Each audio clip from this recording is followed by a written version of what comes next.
Now, back to Silver Moments with Dr. Marsha Baltimore. Good morning.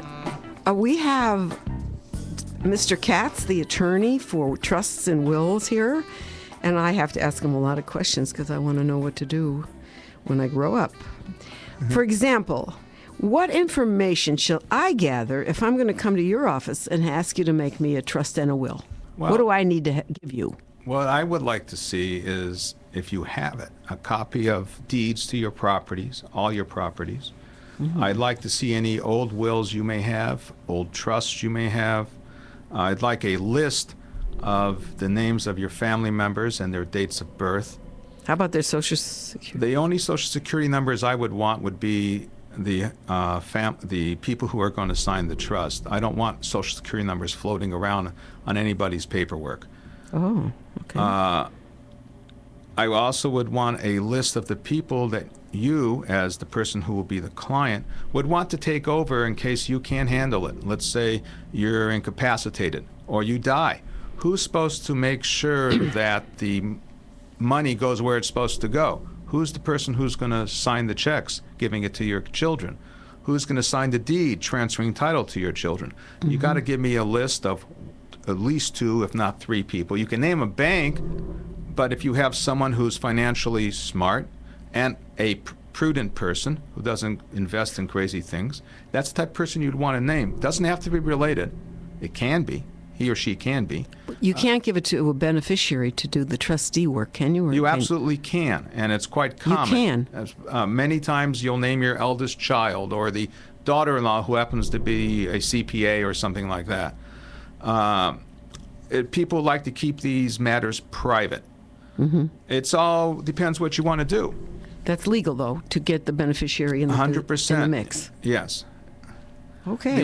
The other thing I would want today. is a schedule of when you want the children to get their inheritance. Let's say you have little kids now, or you have teenage children, or you have 2 of each, or let's say you have kids who are 25.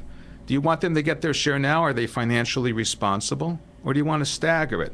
Very often someone will say, I'll give the children the income from the assets until they reach a certain age, 21, 25, and then I'll give them a small percent, say 25% of their share of the trust estate.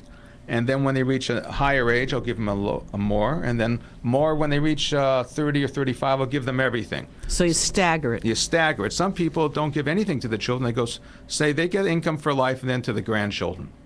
It depends what other assets your children have.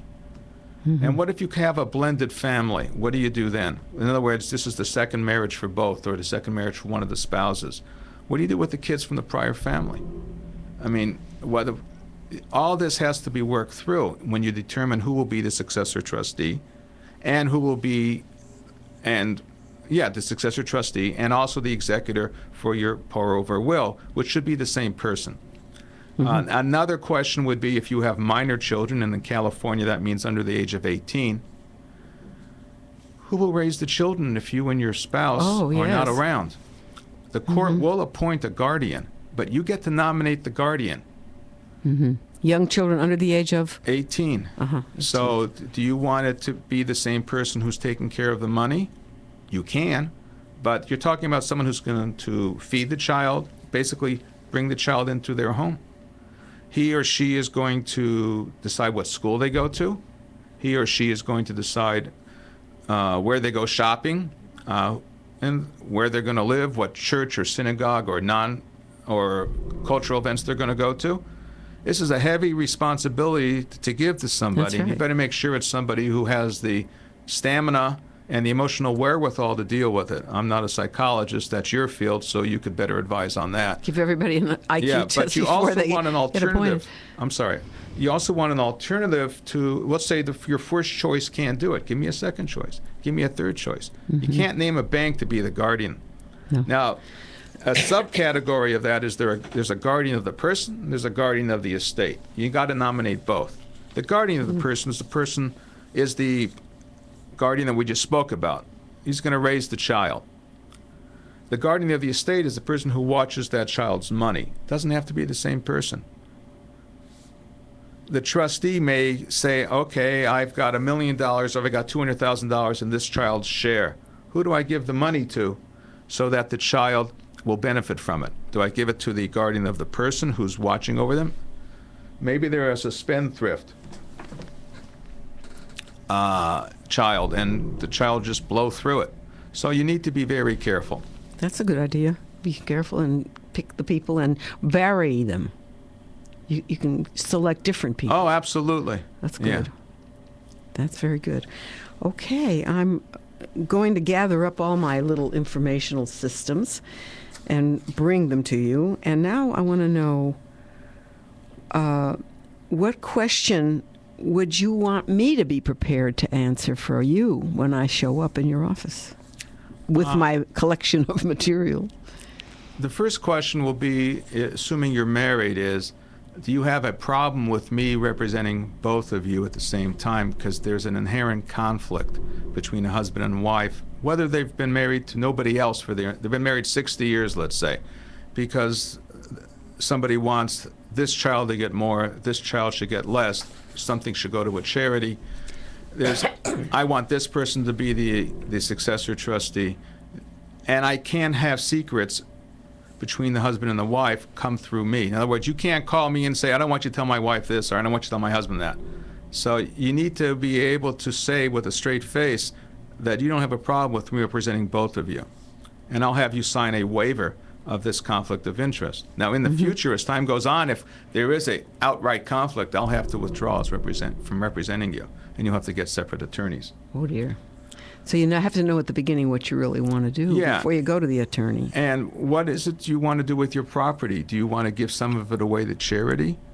It's been my experience that's not as often as people would want you to think.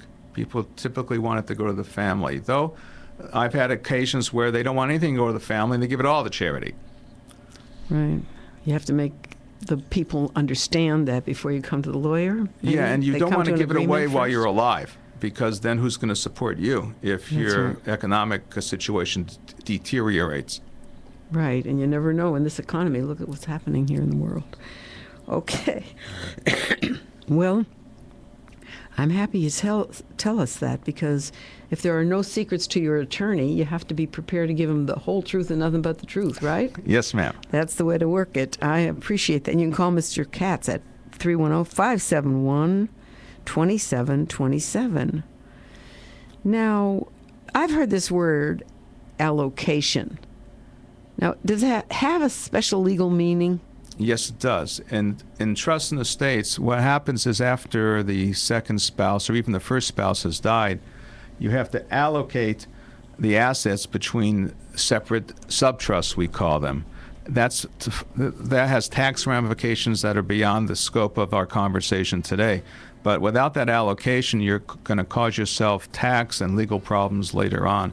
So people think the wife dies, the husband dies, I don't have to do anything. It's not true. You have to go through this allocation process. And the attorney will help you do that? Absolutely. I never heard of it before, so it's a good thing you know that. By the way, the music you are listening to, that Saxophone Galore, is by Michael Rubin. He played at my wedding.